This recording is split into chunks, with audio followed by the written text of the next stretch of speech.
오늘 우리에게 주신 하나님 말씀 읽어 나가도록 하겠습니다. 출애굽기 1장 15절에서 21절 말씀입니다. 출애굽기 1장 15절에서 21절 말씀 우리 함께 읽어 나가도록 하겠습니다. 거룩하신 하나님의 말씀입니다. 애굽 왕이 히브리 산파 십브라라 하는 사람과 부하라 하는 사람에게 말하여 이르되 너희는 히브리 여인을 위하여 해산을 도울 때에 그 자리를 살펴서 아들이거든 그를 죽이고 딸이거든 살려두라. 그러나 산파들이 하나님을 두려워하여 애굽 왕의 명령을 어기고 남자 아기들을 살린지라. 애굽 왕이 산파를 불러 그들에게 이르되 너희가 어찌하여 이같이 남자 아기들을 살렸느냐. 산파가 바로에게 대답하되 히브리 여인은 애굽 여인과 같지 아니하고 건장하여 산파가 그들에게 이르기 전에 해산하였더이다 하매 하나님이 그 산파들에게 은혜를 베푸시니 그 백성은 번성하고 매우 강해지니라. 그 산파들은 하나님을 경외하였으므로 하나님이 그들의 집안을 흥왕하게 하신지라. 아멘. 오늘부터 출애굽기를 묵상합니다. 출애굽기는 66권 성경 가운데 참 너무나 유명하고 또 중요한 책이라고도 할 수 있지요. 왜냐하면 하나님의 백성인 이스라엘 민족과 그들의 신앙적인 근원이 되는 십계명에 대한 이야기, 더 나아가서 여호와 신앙이라는 것은 무엇인가, 하나님을 믿는다는 건 대체 무엇인지 이것을 함축해서 보여주는 이야기가 바로 이 출애굽기이기 때문입니다. 그 정도로 중요한 이 출애굽기는 어떻게 시작을 하고 있을까요? 애굽에 종살이를 했던 이스라엘 백성들, 히브리인의 신음소리를 들으신 하나님께서 구원자를 보내셨으니 그 이름을 모세더라 라는 이야기는 2장부터 나오고요. 오늘 1장에서는 이 모세 말고 좀 뜻밖의 인물이 등장합니다. 십브라 그리고 부하, 아기 낳을 때 옆에서 도와주는 산파 할머니들입니다. 요즘에야 산파 대신에 산부인과를 찾습니다만 이 당시에는 산부인과가 없었으니까 동네에서 좀 아이 좀 받아본 경험이 있는 할머니들이 이런 산파 노릇을 했었겠지요. 그러니까 십브라와 부하는 그런 뭐 동네 할머니들, 특이할 것 없고 별 볼 일 없는 그냥 할머니들에 불과했을 겁니다. 그런데 이 산파 할머니들을 대이집트 제국을 다스리는 바로가 오늘 불렀습니다. 이 바로는 요셉을 알지 못하는 새 왕이라고 했습니다. 학자들에 의하면은 기원전 1550년대를 기점으로 애굽의 통치자들이 이방인이었던 힉소스 민족에서 애굽 본토 사람으로 바뀌었다라고 해요. 요셉은 아마 이 이전에 힉소스 나라에서 총리 대신이 되었을 것으로 추정을 하는데요.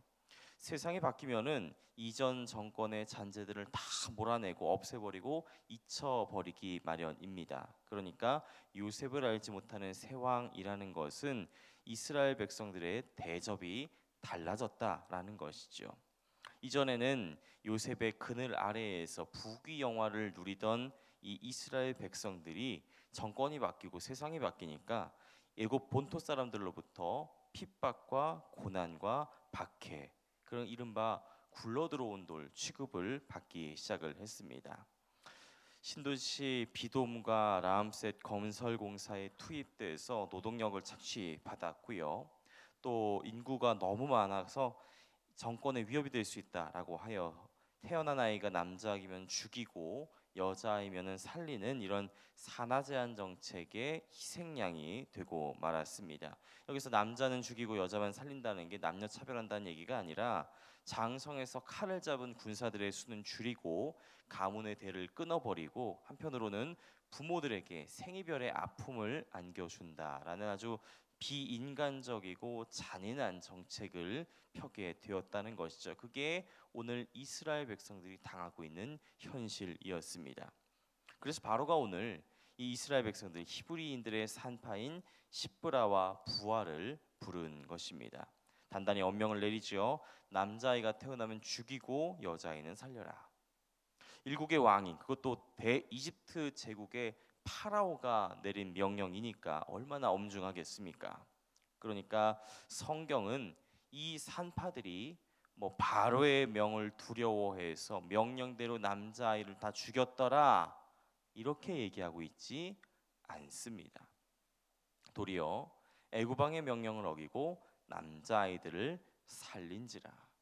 심지어는 뭐 히브리 여인들은 애굽 여인보다 힘이 좋아서 산파가 도착하기도 전에 아이를 순풍순풍 잘만 낳더이다 이런 뭐 말도 안 되는 핑계를 대면서까지 이 산파들은 히브리 여인들의 아이를 살리는데 일조했다라고 성경은 분명하게 기록하고 있습니다.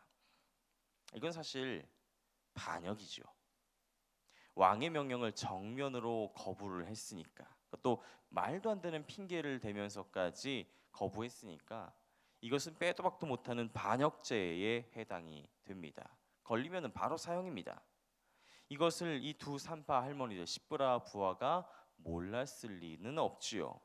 그럼에도 불구하고 이들은 바로의 명을 어기는 반역을 서슴지 않고 저지르고 있었다. 문자 그대로 목숨 걸고 바로에게 저항을 했다라는 것입니다. 왜일까요? 대체 이들은 왜 이렇게 한 것일까요? 성경은 그 이유를 이렇게 이야기합니다. 17절에 산파들이 하나님을 두려워하여, 바로가 아니라 하나님을 두려워했기 때문이라는 거죠.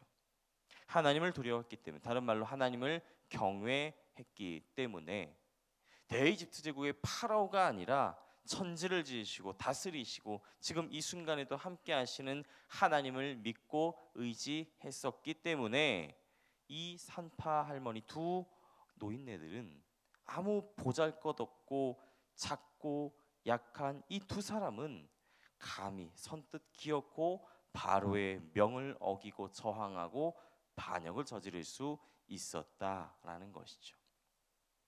앞서 출애굽기는 하나님의 백성 이스라엘 백성 민족과 그들의 신앙의 근본이 되는 십계명, 더 나아가서 여호와 신앙이라는 것은 하나님을 믿는다는 것은 무엇인가를 함축해서 보여준다라고 했습니다. 그 답이 여기에 있습니다.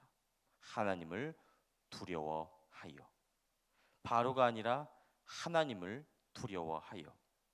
더 정확히는 바로로 상징되는 세상의 법칙들, 그러니까 남들보다 더 강한 힘과 권력과 부와 영향력을 가지고 무한 경쟁에서 승리하고 남들을 짓밟고 서서 내 뜻대로 모든 것을 좌지우지 싶어하는 그런 욕망들, 이를 위해선 그 어떤 잔인하고 잔혹한 일들도 서슴없이 저지르고 있을 수 있는 비인간적인 모습들, 그런 세상의 법칙, 그런 세상의 방식, 그런 세상의 가치관과 세계관을 두려워하거나 경외하고 믿고 따르는 것이 아니라 오직 여호와 하나님, 천지를 지으시고 다스리시고 지금 이 순간도 함께 하시는 하나님만을 두려워하고 경외하고 믿고 그 뜻에 따라 살아가는 것이 십계명으로 상징되는 여호와 신앙의 핵심이다라는 것이죠. 이 모든 것을 한마디로 말하는 게 하나님을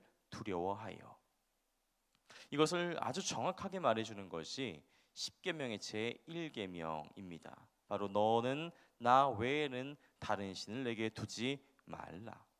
너는, 성도는 나 외에는, 하나님 외에는 다른 신들을, 애굽의 바로도 아니고 세상의 권력도 아니고 그 어떤 것도 내게 두지 말아라. 두지도 말고 경외하지도 말고 두려워하지도 말아라. 오직 하나님만, 여호와 하나님만 두려워하고 경외하고 믿고 따르라. 이것이 바로 출애굽기를 통해서 우리에게 주신 하나님의 말씀이라는 거죠. 성도 여러분, 재밌게도 오늘 우리가 읽고 묵상하는 이 출애굽기에는 이렇게 잔인한 명령을 내린 바로의 이름은 따로 기록하지 않았습니다.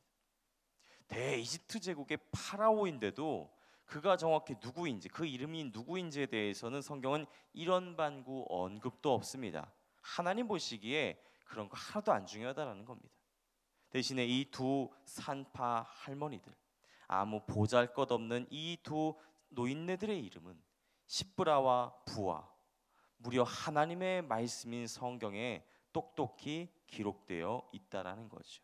2000년이 넘는 오랜 시간 동안 그리고 오늘 우리에게조차도 이 두 산파의 이름이 이어져 내려오는 것입니다. 그것은 바로 이 두 산파 할머니들의 모습, 그들의 신앙, 곧 하나님을 두려워하여 하나님만을 두려워했던 이들의 믿음이 오늘 우리들이 본받아야 될 신앙의 모범이라는 것이죠.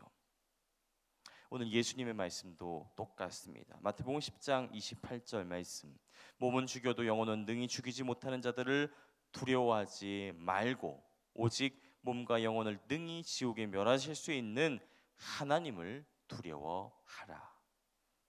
그리고 성경은 우리에게 이렇게 말씀합니다.